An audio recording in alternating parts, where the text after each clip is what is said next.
master of blood-curdling tales was a man named Edgar Allan Poe. Poe wrote about myrrh and morgues, gargoyles and graveyards. And this tale about a soul falling into madness. Madness? I am not mad. You do not believe me, I can tell, but it is no matter. I shall prove it to you.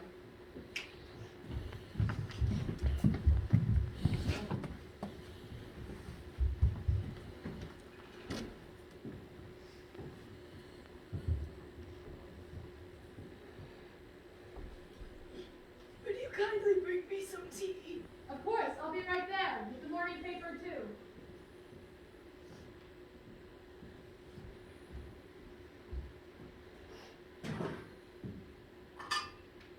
Thank you very much. You do not look well. Didn't you get any sleep last night? I am fine, old man. If anything, my senses are especially keen. Is it anything? Let me fix you some. No, just enjoy your tea. Such a kind-hearted old man. 'Tis too true. The old man had never done me harm, but he had this one sickly eye, pale blue, with a hideous film over it. It was like the eye of a vulture. When it looked at me, my blood ran cold. So, I made up my mind to kill him. He made up his mind. I was not crazy. It was his evil eye. It mocked me. It haunted me. I had to rid myself of that evil eye.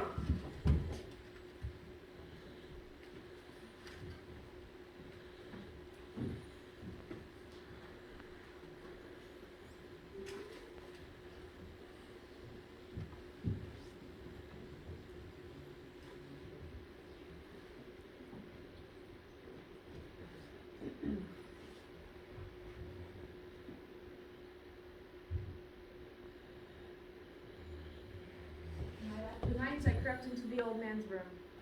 Night after night, he showed a sliver of light upon the eye. But every night, the eye was closed. So I waited. After all, it wasn't the old man who vexed me, it was his eye. His evil eye. On the 8th night, Who's there?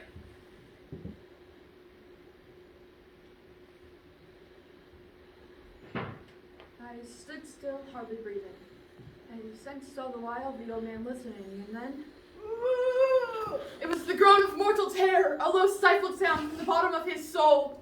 I shone my light upon the eye, and It was open. wide open, it chilled the very marrow of my bones, and then I heard it. The beating heart. The heart beat louder and louder. Faster and faster. My rage boiled, I could stand it no longer. I leapt!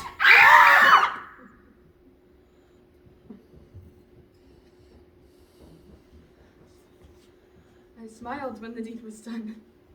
Yet for many minutes the old man's heart beat on. When it finally ceased, I examined the corpse. The old man was dead. Stone dead. It was over. The heart was still. The eye was closed forever. The eye would trouble me no more!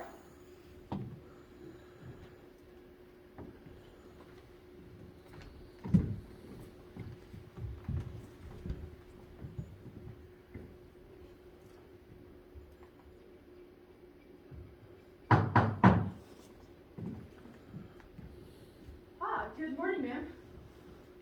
There's been a complaint. Your neighbors, they complained. Did they now? A scream was heard, like this. Ah! I see. I have to admit, the shriek was my own, uttered during the most distressing dream. May I come in? Look around? Investigate? Yes, of course. I was not worried, for I had hidden the body beneath the floorboards. No eye, not even his, could have detected anything. There was no stain, no blood. I had been too clever for that. Who else lives here with you? And why isn't he here? Ah, the old man. He's off to the country for a bit of rest. Would you like a look around his room? Quite so, I would. After you, ma'am.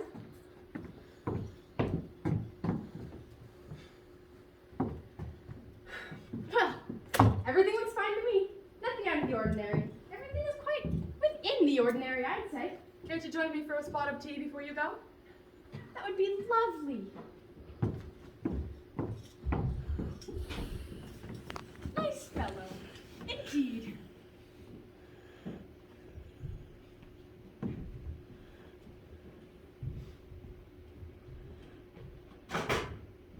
Here you are, ma'am.